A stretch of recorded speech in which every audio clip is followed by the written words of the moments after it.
신명기 8장 1절에서 10절 말씀입니다. 내가 오늘 명하는 모든 명령을 너희에게 지켜 행하라. 그리하면 너희가 살고 번성하고 여호와께서 너희의 조상들에게 맹세하신 땅에 들어가서 그것을 차지하리라.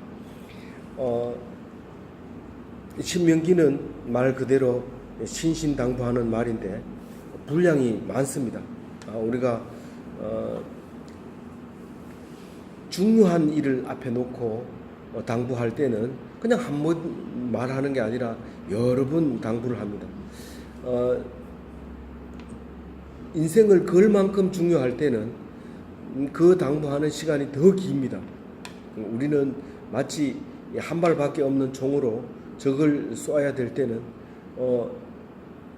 온 몸과 마음을 다해서 쏘지 않으면 자기가 죽는데 오늘 그 한 발밖에 남지 않은 그 기회를 위해서 여러 번 반복해서 이야기하는데 사실은 반복해서 하는 것처럼 보여지지만 할 때마다 다른 의미를 받아들이고 알게 되고 깨닫게 된다는 사실을 알게 되었습니다. 오늘 여기 이스라엘 백성이 요단강을 건너서 요단강 서쪽 편에 있는 가나안 땅을 점령하게 될 때에 거기서 살 수 있는 길은 오직 한 가지밖에 없다. 명령을 준행하는 길이다. 우리는 군에서 상사의 명령을, 그 대장의 명령을 잘 귀담아 듣지 않고 자기 멋대로 벌벌 떤다든가 또 자기 욕심이 나서 마음대로 막 뛰어간다든가 그러면 반드시 살지 못하게 됩니다. 그러나 명령하고 신신당부하는 그 명령을 따라서 준행하고 그래서 그것을 지키다가 죽는 한이 있더라도 그것을 지키면 전체가 살지만 내 하나 살겠다고 항복해버리거든요. 정보를 누설한다거나 그렇게 해버리면 그것은 다 망하는 겁니다.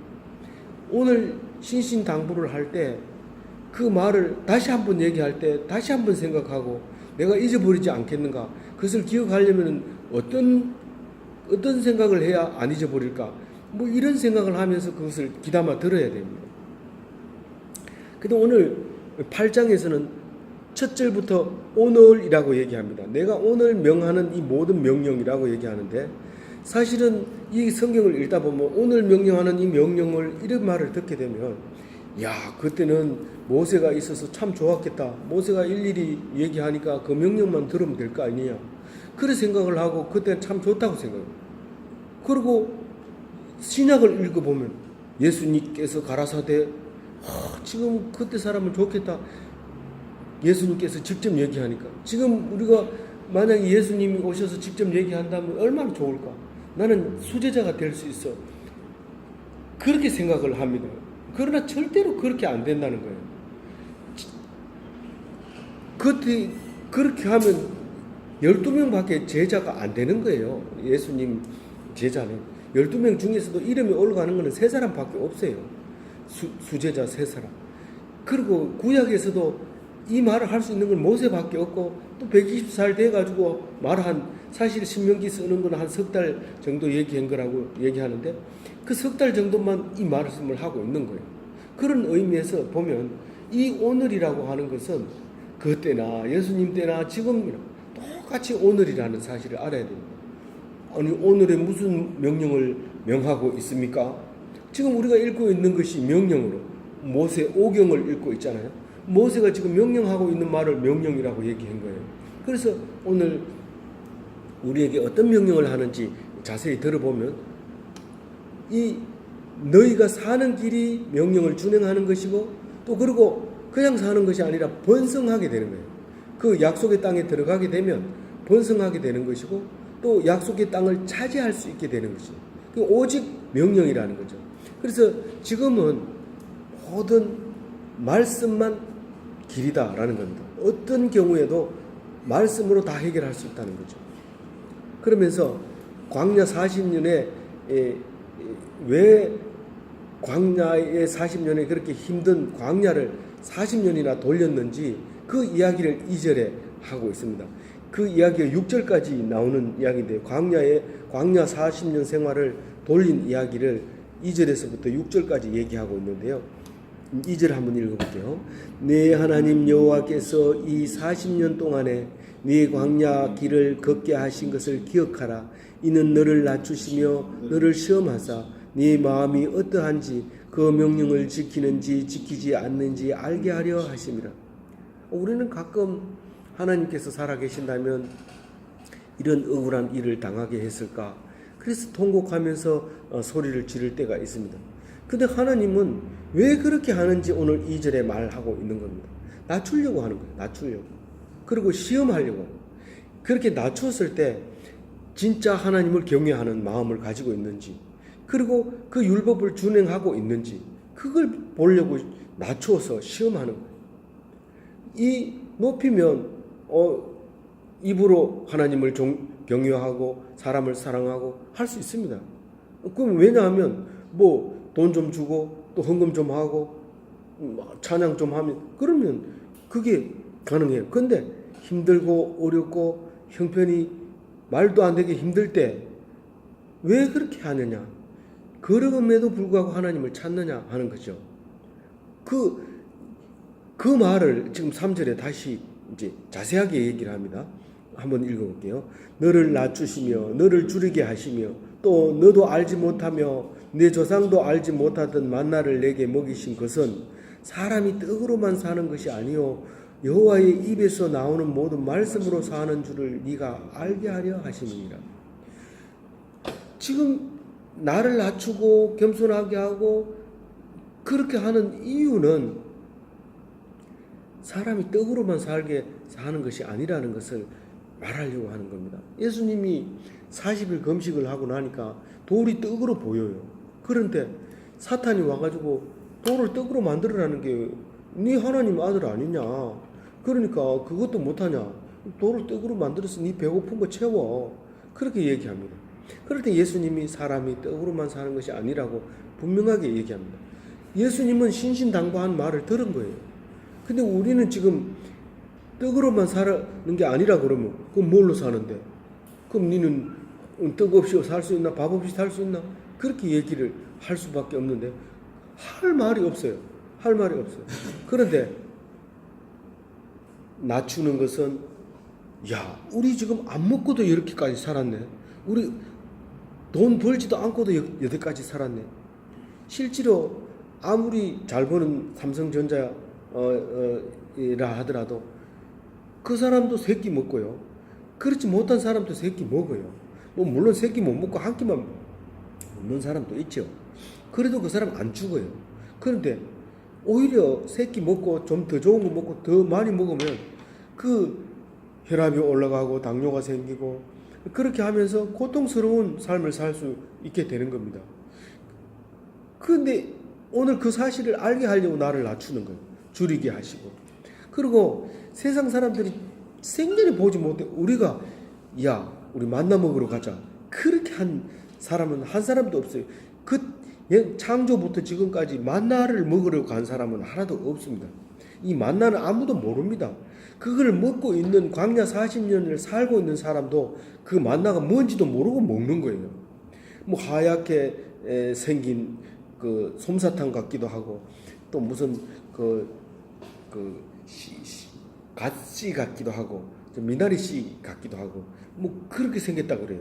근데 그래서 우리가 이렇게 자세히 읽어보면 옛날에 우리 어렸을 때 소나무에 붙어 있는 달콤한 이 설탕 같은 게 붙어 있는 거를 어릴 때는 봤는데 지금은 전혀 기억을 하지 못하고 찾아보지도 못하는 그런 것들이 있었는데요. 분명히 있었어요. 제가 어렸을 때 기억에 이 사탕 같은 게 소나무에 붙어 있었어요. 하얀 게. 그런 게 그게 생각이 났어요. 그런 건데 지금은 배가 부르니까 그런 게 안 주시는 건지 그건 모르지만 하여튼 그런 같은 것을 준 거예요. 그거를 먹고 40년 동안 살게 한 거예요. 사실 농사를 광야에서 지을 수 있습니까? 뭐 이 짐승이 살 수 있습니까? 그런데 그 만나로 먹고 살았어요. 그래서 살면서도 또 이 사람들이 그 고기 먹고 싶다 하잖아요. 사는 것만 중요한 게 아니고 우리도 고기 먹고 싶다. 그러면 하나님 혼내줍니다. 지금 너희들이 하나님을 시험하느냐? 하나님이 달라고 하면 얼마든지 줄 수 있는데 필요 없으니까 안 주는 거 아니냐? 너를 살릴 수 있으니까 살리는 건데 왜 그렇게 불만이 많느냐? 내일 이맘때쯤 되면 너희들이 고기를 시커 먹을 텐데 그 고기가 입으로 목구멍으로 넘어가기 전에 너희들이 다 죽일 거다. 그렇게 해서 실제로 이튿날 아침에 지중해에서 불어오는 그 메추라기들이 그 사막에 갑자기 뜨거운 열을 부딪히면서 그냥 다 수직으로 떨어져가지고 한 규빗 이상으로 이렇게 1m 가까이 쌓이게 되는 거예요. 그 막사 옆, 진영 옆에. 그래서 그거를 그렇게 먹는데 그것을 다 먹기도 전에 하나님께서 쳐서 다 죽이는 그런 역사를 일으킵니다.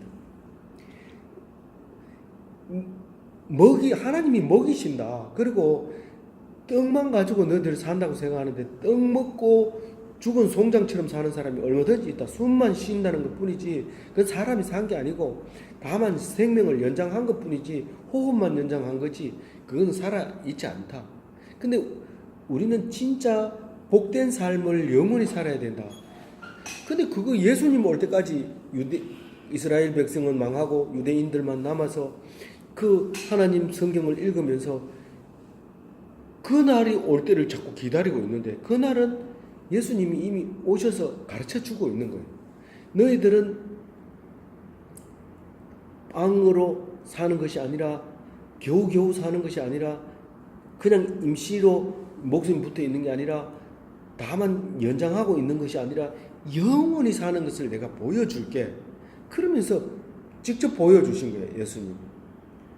너희들이 믿으면 살고 내가 다시 사는 것을 보고 믿으면 나처럼 다시 살게 되지만 그러나 그 믿음이 없으면 너희들은 살아있어도 죽은 거고 살 수 없다.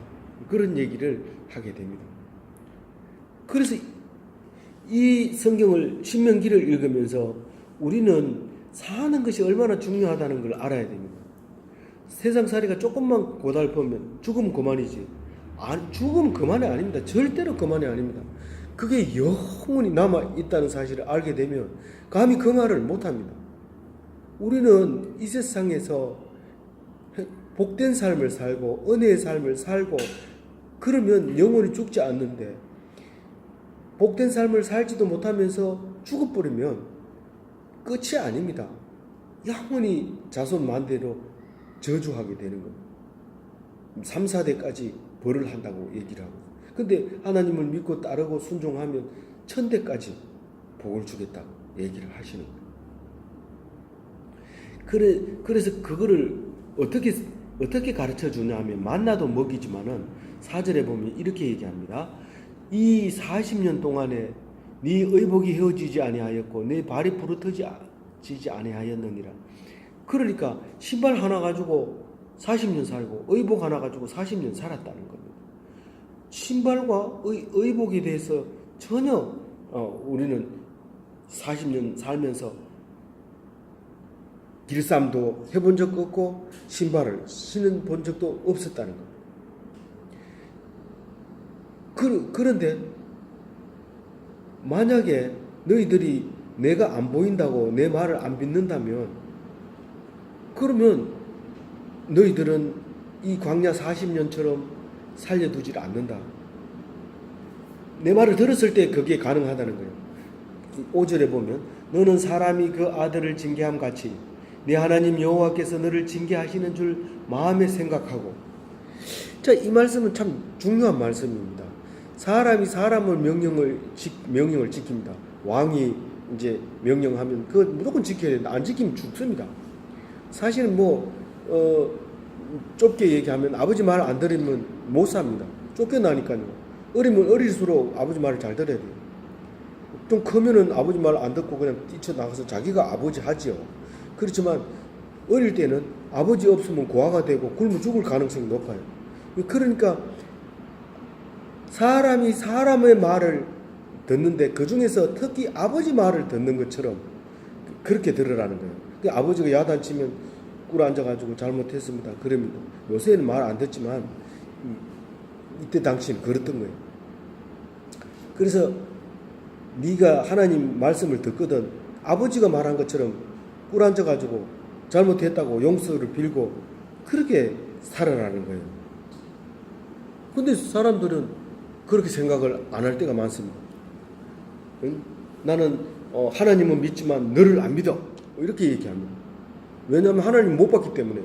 못 봤으니까 자기가 믿는다고 하는데 사실 하나님은 그 사람을 통해서 나에게 말씀하고 있거든요. 그 사람 말이 분별력이 있게 들어야 돼요. 다시 말해서 그 사람이 하나님 말을 하고 있구나. 그럼 그 말을 들어야 돼요. 그게 아버지일 수도 있고 왕일 수도 있고 우리 대적일 수도 있고 나보다 힘센 사람일 수 있단 말이에요. 그래서 그 말을 들었을 때 그게 네가 말 참 잘 들었다. 내가 하나님 말을 언제 들었어요? 그게 나였어. 그렇게 얘기하는 거죠. 그래서 우리가 항상 사람에게 말 듣는 것처럼 하나님 말을 들으라. 이제 그렇게 얘기를 하고 있습니다. 6절 읽어봅니다. 내 하나님 여호와의 명령을 지켜 그의 길을 따라가며 그를 경외할지니라. 이 말은 이게 도대체 무슨 말인가 이렇게 생각되실지 모르지만 하나님의 명령을 지켜 그 길을 따라가야 한다 이 말이죠. 다른 말로 얘기하면 하나님의 말씀을 지킬 수밖에 없는 백성이다. 너들은 우리는 제멋대로 했는데요. 나중에 지나고 보니까 하나님이 하라고 한 대로 살았어. 그게 하나님의 백성이야. 그래서 돌아서서 보니까 하나님이 하셨다. 그래서 하나님을 경외하는 거예요. 이 고난 속에 하나님을 경외하게 되는 것을 알게 됩니다. 만약에 고난이 없다면 하나님을 돌아볼 사이가 없어요. 저기 이제 이 뒤에도 가보면 그런 말을 하지만 내가 했다 계속 얘기하니까 아니라는 거예요. 내가 그 사람을 쳐부셨고 내가 재산을 모았고 근데 뭐 하나님이 했다고. 근데 하나님이 내가 능력을 너에게 줬다는 거예요. 내가 능력을 너에게 줬다는 거예요. 그게 하나님이 하셨다는 거죠. 아니 하나님이 내게 넌 능력 줬어요. 내 생각을 해서 그렇지. 네 생각을 하나님이 줬다는 거예요. 그거를 지금 얘기하고 있는 거예요. 그래서 우리는 어쩔 수 없이 하나님의 명령을 따라서 행할 수밖에 없어요. 근데 그걸 알면 하나님께 영광을 돌리고 하나님 말씀을 지키고 감사하지만 그걸 모르면 따라가기 싫어요. 하나님 말씀을 따라가기 싫어요. 귀찮고 힘들고 그러니까요. 어저께 하고 그저께는 문자들이 많이 왔어요. 여기서도 오고 저기서도 오고 참 어렵다. 힘들고 어렵다. 근데 그 말씀이 위로가 된다. 그렇게 얘기를 합니다. 이 말씀이 그거구나. 뭐 어려운 말 쓴 거 없어요. 어려운 말 쓴 거 없고 다 알아듣는 말씀인 거 틀리지 않는 말이니까 모르고 있었는데 생각을 안 하고 있었던 거예요. 근데 그 생각을 나게 해주는 게 말씀이고 묵상이잖아요. 그래서 그것을 쉴 새 없이 누군가가 해줘야 돼요. 그게 무슨 상 받을 일이 아니라 하나님께서 그렇게 할 수 있도록 해준 것만 감사하는 거죠. 그래서 생각이 나요. 7절 읽어봅니다. 내 하나님 여호와께서 너를 아름다운 땅에 이르게 하시나니 그곳은 골짜기든지 산지든지 시내와 분천이 샘이 흐르고. 이게 이 말은 뭘 말이냐면 아름다운 땅으로 인도하시는데 물이 풍부하고 시냇물이 흐르고 이 분천이라고 하면 이게 솟아오르는 샘을 얘기합니다. 지금은 하도 온천을 많이 개발해서 솟아오르는 물이 없지만 가끔 온천을 개발하다 보면 물이 솟아오릅니다. 압력을 견디지 못하고 솟아오르는 거. 부곡 온천 개발할 때라든가 다른 온천 개발할 때 사진을 보면 이 시추공을 뚫어가지고 막 뚫는 중에 빵 터지면 솟아오릅니다. 석유 시추할 때도 마찬가지입니다. 석유를 시추하다가 딱 이렇게 하면 이 압력으로 받아서 석유가 솟아오르는 것처럼 그렇게 올라오는 샘을 분천이라고 얘기해요. 그래도 지금 미국 옐로스톤 같은 데 가면 가늘천이 많습니다. 이 시간이 딱 되면 지상 한 50m까지 쏘아 올립니다. 그리고 또 조용하게 있다가 또 쏘아 올리고 이렇게 하는 가늘천도 있고요. 이게 골짜기에도 있지만 산 꼭대기에도 있어요. 이런 샘물이. 백두산 천지 얼마나 높습니까? 몇 미터 되는데 거기에 산 꼭대기에도 물이 솟아서 나오잖아요. 그 샘이 골짜기에만 있는 게 아니라 산 꼭대기에도 있고 솟아오르는 샘이 있는 것이 아니라 그냥 졸졸 나오는 샘도 있고요. 그런 것을 이제 낙원을 얘기하는 거죠. 그 낙원인데 8절도 낙원이에요. 예. 밀과 보리의 소산이요 포도와 무화과와 석류와 감람나무와 꿀의 소산이. 이 주가 밀과 보리가 주 탄수화물의 이제 주된 그 주산지인데 그래서 이 맥주 감사절이 이제 필요한 거죠. 맥주 감사절. 그래서 만약에 그 보리가 안 났다면 맥주 감사절이 없었을 거예요. 근데 우리는 나중에 보리 청밀이나 보리가 있었는데 우리가 지금 농사 짓고 있는 이 보리는 나중에 개량한 보리입니다. 그 전에 보리는 키가 컸어요. 근데 요즘은 키가 작아가지고 쌀보리 뭐라는 게 생기다가 쌀보리보다는 진짜 보리긴 해도 이제 그 생명력이 강한 진짜 보리를 사용해도 옛날 청밀 같은 뭐 그런 보리는 또 없고 또 그런 밀도 없고 그 이제 간단하게 이제 많이 생산되는 밀과 보리가 있는데 그게 여기 이 지역에 이제 주산지였어요.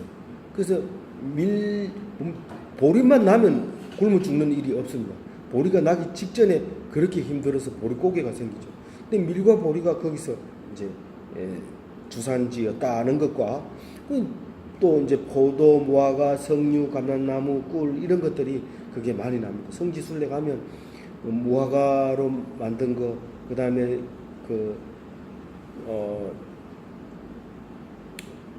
대추 야자 뭐 이런 것들이 많이 생산이 되죠. 포도 뭐 이런 것들이.